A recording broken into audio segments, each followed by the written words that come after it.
je voulais vous préciser d'une manière simple nos priorités. En fait, on en a trois. La première, c'est de lutter contre le désert médical.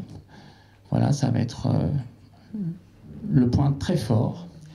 Parce que, effectivement, comme je vous l'ai dit, quand on est élu, quand on est conseiller municipal ou communautaire, quand on est adjoint au maire ou quand on est maire, effectivement, il faut s'occuper en matière de santé, c'est un des points de la santé du quotidien, mais il faut penser aussi à l'avenir. Qu'est-ce qui va se passer? Qu'est-ce qui va se passer? Parce que, bon, vous voyez, on est des professionnels de santé en bonne forme, mais bon, l'âge avance un peu, et il faut penser à l'avenir. Il y a une trentaine d'années, quand il y avait des médecins qui avaient 50 ans, 55 ans, on ne se posait pas de problème. La succession arrivait. Aujourd'hui, le point n'est pas du tout de cet ordre, et il faut vraiment penser à l'avenir, parce que l'avenir, les jeunes, aujourd'hui, ne veulent pas s'installer dans le monde rural.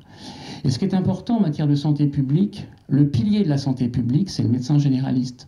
Il y a beaucoup de professionnels de santé, d'autres professionnels de santé qui travaillent. Moi, je suis médecin spécialiste.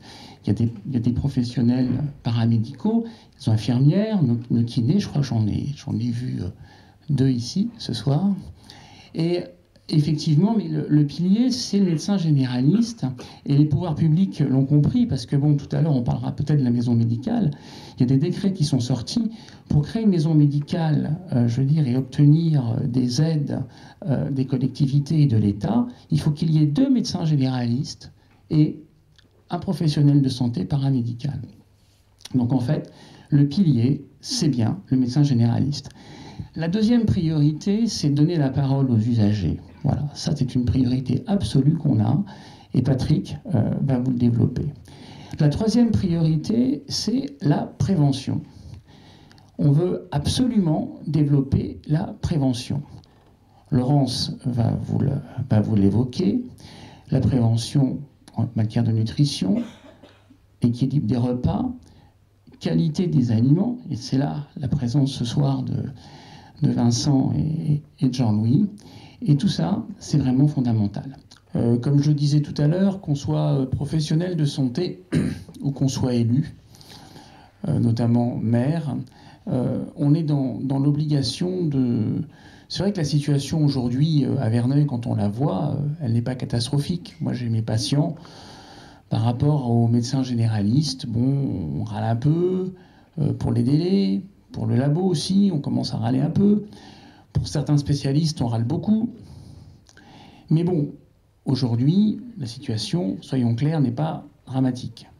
En revanche, quand on voit l'âge des professionnels de santé, il faut être clair, on se dit que dans 5 ans, moins de 5 ans, si on ne fait rien, bon, on va quand même travailler plus de 5 ans, Patrick, quand même, faut pas exagérer.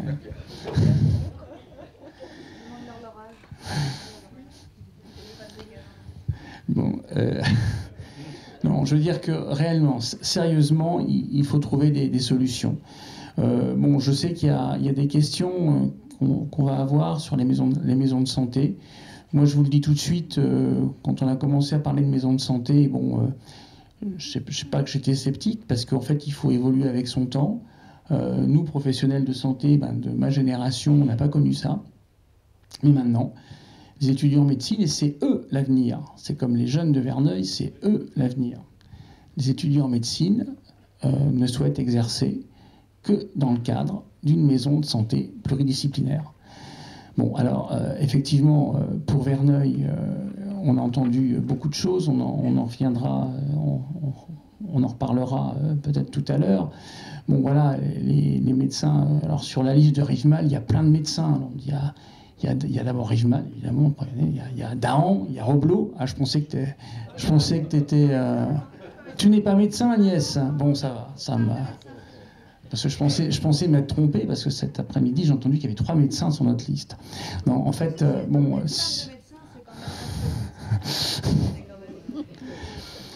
Bon, enfin bon, ça, on va pas chipoter avec les adversaires, c'est tellement ridicule. Bon, ce qui est clair, c'est qu'effectivement, si on gagne les élections, je serai maire.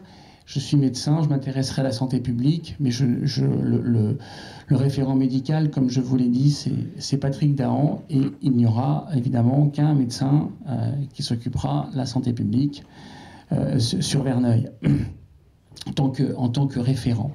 Voilà, donc ça, et la maison médicale, c'est sûr que c'est difficile, vu le contexte économique. La maison médicale, en fait, elle a deux intérêts majeurs. Le premier, on va le répéter, c'est augmenter le pool de professionnels de santé et faire venir des jeunes médecins.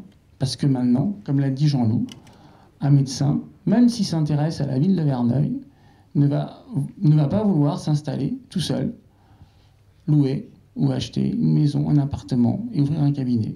Voilà, ça ne se fait plus. Alors on peut dire, oh, c'est pas normal.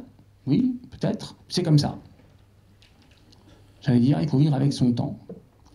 Et la deuxième raison, c'est qu'en mutualisant, donc, en ayant des professionnels de santé, des professionnels de santé aussi paramédicaux, et associant les services sociaux, on va pouvoir également faire de la prévention. Et ça, c'est aussi un phénomène important. Nous, médecins, professionnels de santé, moi j'en fais, prévention, avec nutrition, avec mes patients, mais j'en fais pas beaucoup parce que j'ai pas de temps. Voilà. Et je pense que mes collègues qui sont là, généralistes, c'est le même problème. Donc en fait, on espère qu'en mutualisant les moyens, on va arriver à donc faire de la prévention, parce que ça, c'est l'essentiel. Je pense que le topo de Laurence a tout dit à ce sujet. Alors effectivement, une maison de santé sera portée par la communauté de communes, avec effectivement le concours de la ville, et il va falloir aller chercher effectivement les financements. Alors je sais, la question, c'est la fiscalité. Hein. Vous savez, dans notre document, certains l'ont reçu ou vont le recevoir, et même c'est un engagement de notre liste. Hein. Stop à l'explosion fiscale. Hein.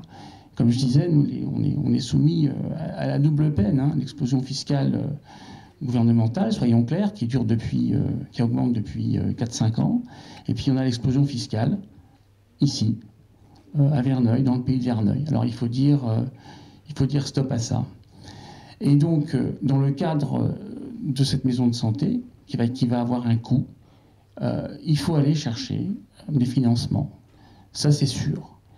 Pour pouvoir la réaliser et ne pas augmenter d'une manière excessive, arrêter cette explosion fiscale.